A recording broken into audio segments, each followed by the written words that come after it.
Hey! Tambala na! At eto na sila, ang nag-iisang masugid na tagahanga ni Nicole Yala.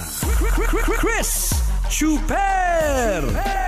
Kasama ang nag-iisang diehard fan ni Chris Chuper, Nicole Yala! Dear Nicole and Chris. Dear Nicole and Chris. Dear Nicole and Chris. Dear Nicole and Chris. Magandang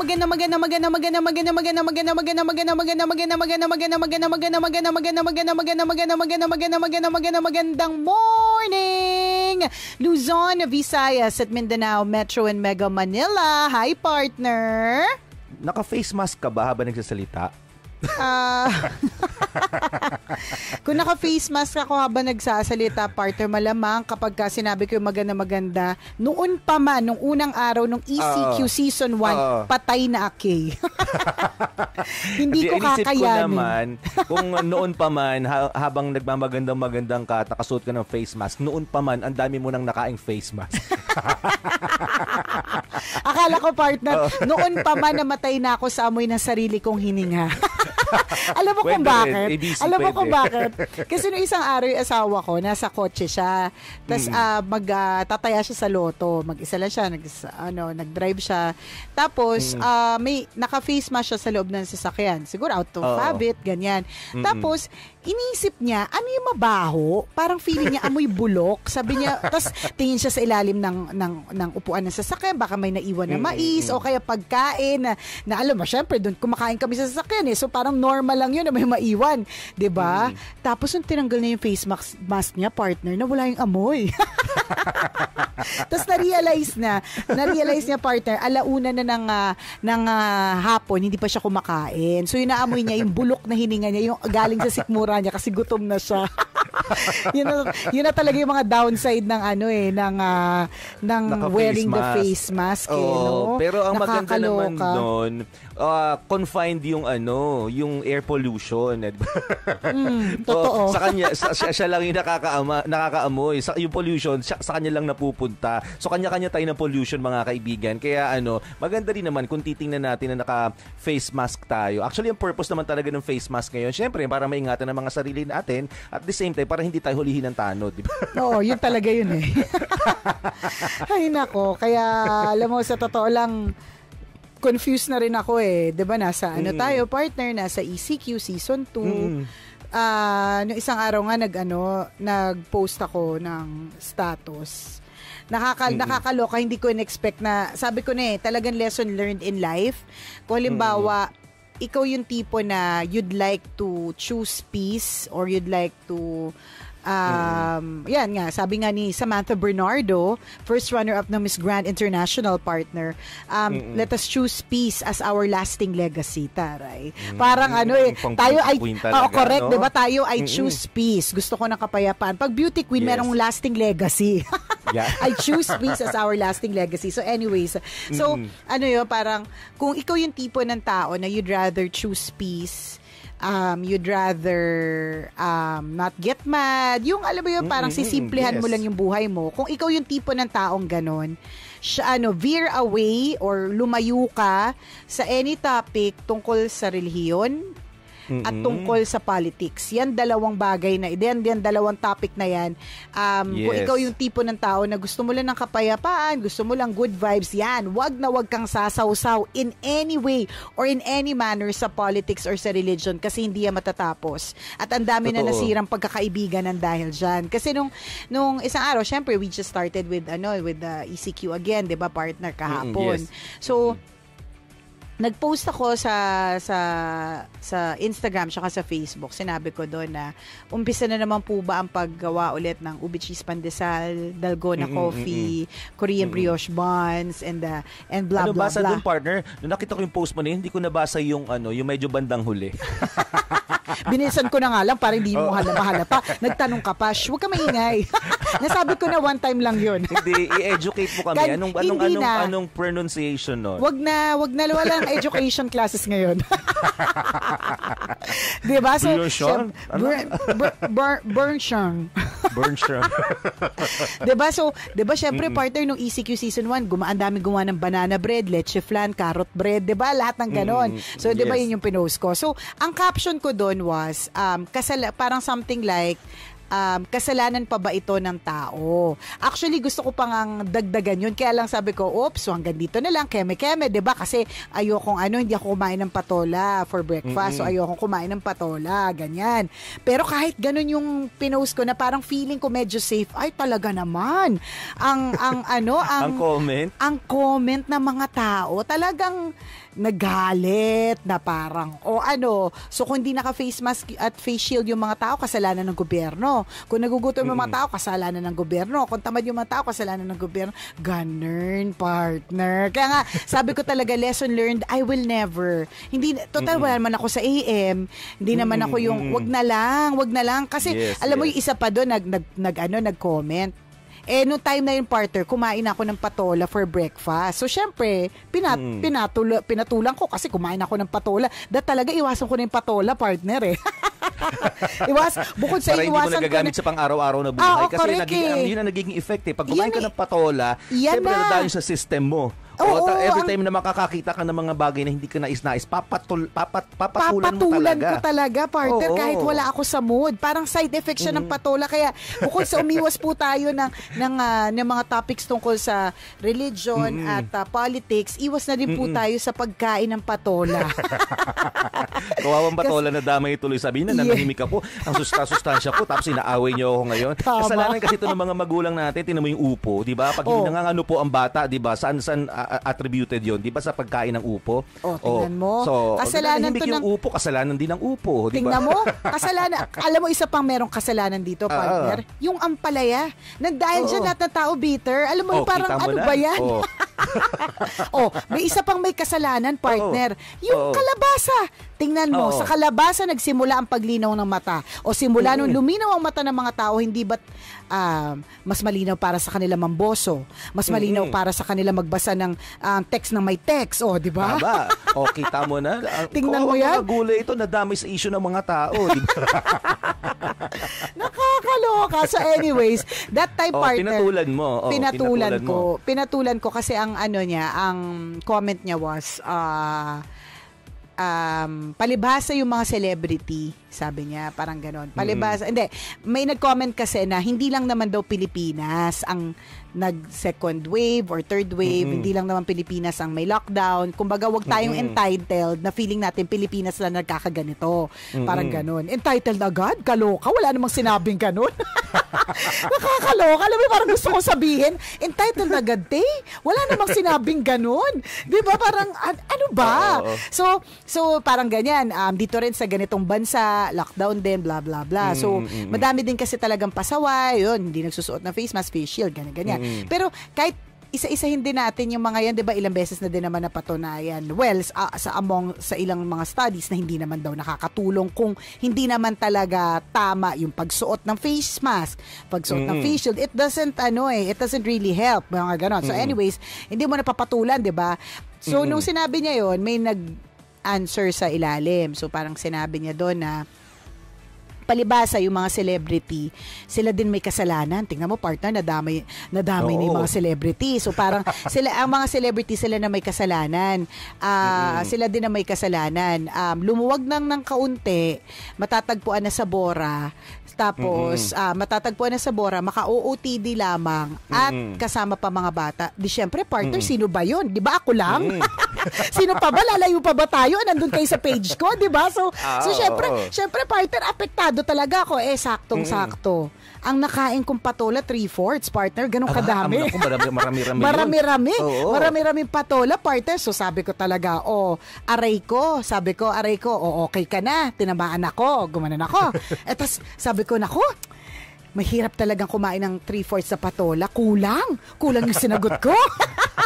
So, sagot ako ulit, partner. Sabi ko, ganito, ay, teka lang, baka naman sabihin mo, filingera ako na celebrity.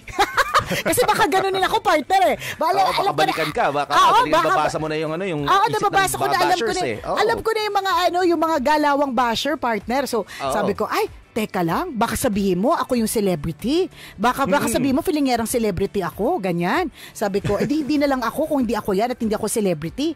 Tapos sinabi ko, alam mo, kasi tinignan ko yung profile, partner, naka-follow sa akin. So sabi ko, alam mo te, kung hindi mo feel yung OOTD ko, hindi mo feel yung mga pinupuntahan kong mga lugar, hindi mo feel yung pamilya ko, hindi mo feel yung mga anak ko, huwag mo ko i-follow.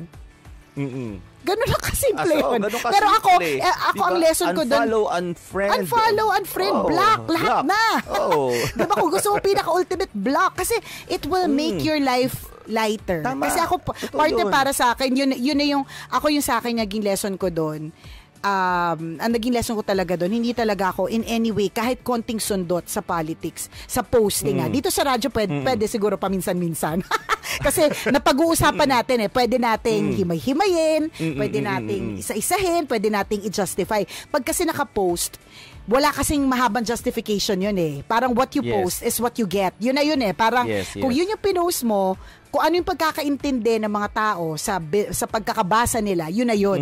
Hindi mo na yun, mahirap ipaliwanag. Hindi ka naman magpapaliwanag sa post, mga ilang lines lang ang post. Kasi pag hinabaan mo yung post, hindi rin naman babasahin, di ba? Hanggang dulo. So, iiksian mo lang. So, yun talaga yung lesson learned ko dyan. Hindi na ako magpo-post ng anything kahit na konting related. Kasi, yun lang, ikaiinit lang ng ulo ko. Yung Holy Week, pumatol ako, naiinis ako sa sarili ko. Kasi, Holy Week, tapos naisipan ko pang pumatol. Kaya nga Ay ng patol. Diba? Tapos, isa pang lesson learned, and I hope na i-reflect din natin tong mga tao. Hindi lang, kahit na hindi kayo celebrity, kahit na wala kayong parang status na may mga followers kayong madami-dami, ganyan. Kung gusto nyo lang ding umiwas sa stress, huwag kayong sumausaw sa mga ganyang klase mga issue. Kasi, definitely, yung opinion mo ay iba sa opinion ng iba. So parang ako, partner, yung opinion ko ay iba sa opinion ng iba. So syempre, naturally, dahil iba yung opinion nila, magagalit sila sa opinion ko or magagalit sila sa pasaring ko or magagalit sila sa pag-ano ko kasi nga iba yung opinion. So, kung gusto mong maging matiwasay ang buhay mo, yan, huwag ka nang sumausaw. O di naman kaya, kung naiirita ka sa mga post ng fina-follow mo, unfollow mo. Alam mo, partner, may matagal na akong... Unfollow, block ka. O kaya, correct. May options kasi. The best way is to throw your cell phone away. Tama, pwede. Isama mo na yung box. Diba? Para kapag tinapon mo, tas may kasamang box, mas may value yung cellphone pag binenta ng iba. Isama mo yung box sa charger. Hindi, pero totoo, umiwas ka na sa mga ganyang klaseng mga topics kasi it will not end. Ako, partner, pag lambaw, sinisimulan ako ng halimbawa, usapang religion. Kunyari, mag-aano siya, oo na lang ako, partner. Hindi na ako yung para i-push pa yung mga ko. Hindi na. Yung halimbawa, dati, partner, lagi akong pupunta sa Padre Pio kasi Katoliko naman ako. So, pag meron ako nababasa, may mga nagsasabi na hindi ka dapat na, yung may mga imahe, mga ganon. Hindi ko na yan papansinin, partner, kasi hindi yan matatapos. So, diba, tatahimik ka na lang, yun yung lesson learned talaga dyan. Pero kung ikaw yung tipong gusto mo palaaway ka, partner, yung tipong, you eat patola for breakfast, lunch, dinner, merienda, and midnight snack. Di go ahead. Tama, kung gusto mo, lagi kang triggered di ba? Kung gusto mo, may minuto kang nagpapalpitate, di ba? Nag-hyperventilate. Tama. Sige, go. Yung tipong nanginginig ka, tas ang manhid-badhid ng batok mo, then go ahead. Carry on. Huwag mong pigilan sarili mo, di ba? Para bukas, tegi ka na. Di ba? Di ba? Totoo yun. Kasi yun yung talagang possible effect doon. Kapag everyday kang triggered, lagi kang high blood, lagi kang may kaaway, di ba? Mamamatay ka na maaga, mamamatay kang pangit, di ba? Tama, yun talaga yun. Yung pag nagkaroon ng chance na may funeral ka kasi hindi ka COVID, di ba? Tapos nadalaw sila, sabi niya, ba't siya namatay na pangit? Tingnan mo, pinag-usapan ka pa. Kita mo na. Tapos mag-uusapan ka, sabihin, ay, triggered kasi yan buong kasi yung mga last few days niya sa Earth, nakikipag-away siya tungkol sa politika. Namatay na triggered. Kaya stressed. Diba? Kaya Okay mo. ayaw natin ng Totoo yan, ganun. Diba? At yun ang sinasabi natin mga kaibigan, it's always our choice. Diba? Choice mong magalit at choice mong hanapin ang kapayapaan. So kung mamimili ka sa dalawa, diba, you choose to find peace. Yun yung maganda sa buhay. Although it's very ironic, partner, na talagang minsan hindi ba we are parang we are asking for respect. Ganun tayo. Hashtag respect. Lagi tayong ganyan. Makikita natin sa Facebook. Pero tayo minsan na nag-hashtag na ganyan, respect. Kapag 'di ba, nakabasa tayo ng post o kaya nakabasa tayo ng isang mensahe na against sa paniniwala natin, tayo mismo yung nagbe-break ng hashtag respect na ginawa natin. 'Di ba? Na parang gusto mong makipag-away, gusto mong palabasin na mas matalino ka, gusto mong palabasin na mas may katwiran ka dun sa post na nakita mo. Kaya 'di ba, nagko-comment ka, hindi mo pigilan ang sarili mo. Pero hindi nakalimutan mo na yung hashtag respect, 'di ba? Kung yun yung post niya, igalang mo yung post niya kasi opinion niya yun. Ikaw naman, meron kang sariling opinion at ginagalang niya yun at hindi siya nagkipag-away sa iyo. So dapat panindigan natin yung hashtag na ginagamit natin na respect. Again, we're all entitled to our own opinion. And igalang natin yon, di ba? Pero again, tama naman yung sinabi mo, partner, kung ikaw yung tipo ng tao na mahilig makipag-away, then go ahead. Wala din namang pipigil sa iyo. Kaya nga lang ang effect nito kailangan mong harapin, di ba? At ang effect nito, magkakaroon ka ng maraming kaaway, di ba? Liliit ang mundo mo at ikaw mismo ang talo sa bandang huli kasi ikaw yung galit. Di ba? Yun yung dapat nating isipin. So as a reflection, sino bang talo kapag nagagalit ang isang tao? Hindi ba yung sarili mismo? Katawan mo mismo. Kaya diba? So dapat ikaw na mismo. Huwag magalit.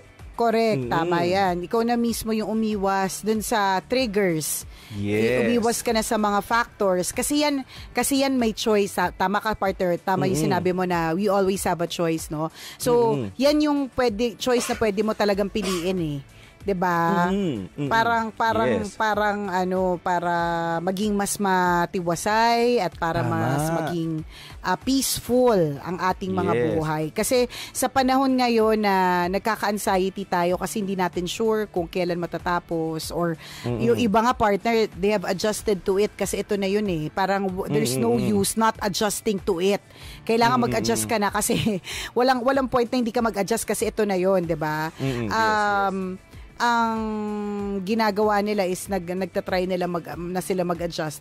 Yung iba hindi. So parang uncertain lahat, 'di ba? So dahil uncertain lahat, ang point ko dito is dahil magulo, uncertain, yung iba nag-a-adjust na, yung iba tinanggap na itong sitwasyon na ito, yung iba hindi pa. Dahil ganun siya kagulo, hindi makakatulong yung mga bad elements like patola, ampalaya.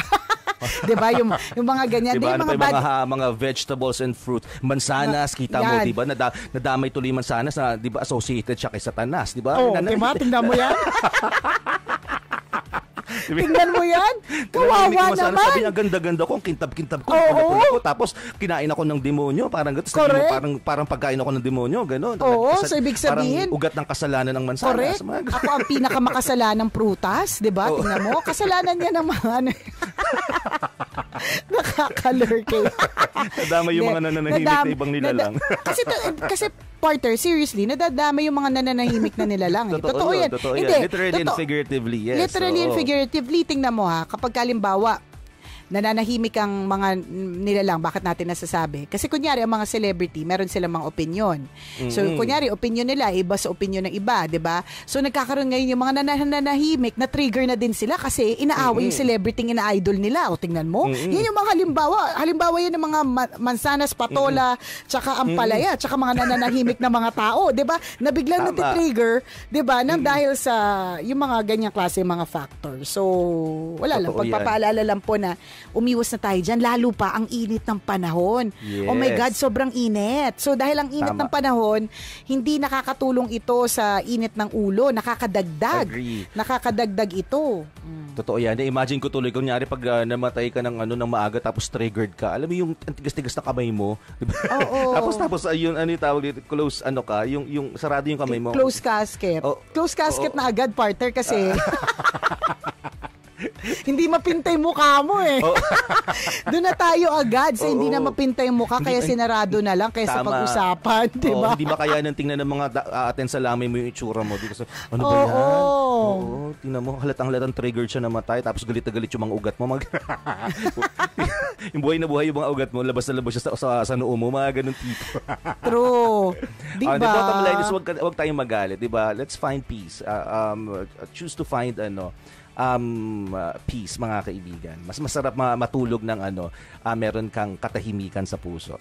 Tama. True, lalo to lang halong eklabo. Maraming salamat sa lahat ng mga kabisya natin na nakatutok ngayon and gustong piliin ang kapayapaan. Very good ka dyan, ha? Mamayang 9:00, isang kwento mula sa ating Mahiwagang Burnay ang ating mapapakinggan kaya't inyong pakaantabayanan. Muli ako po si Nicole Ayala.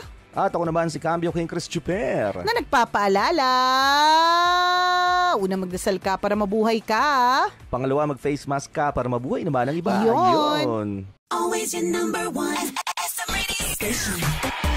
Love Radio.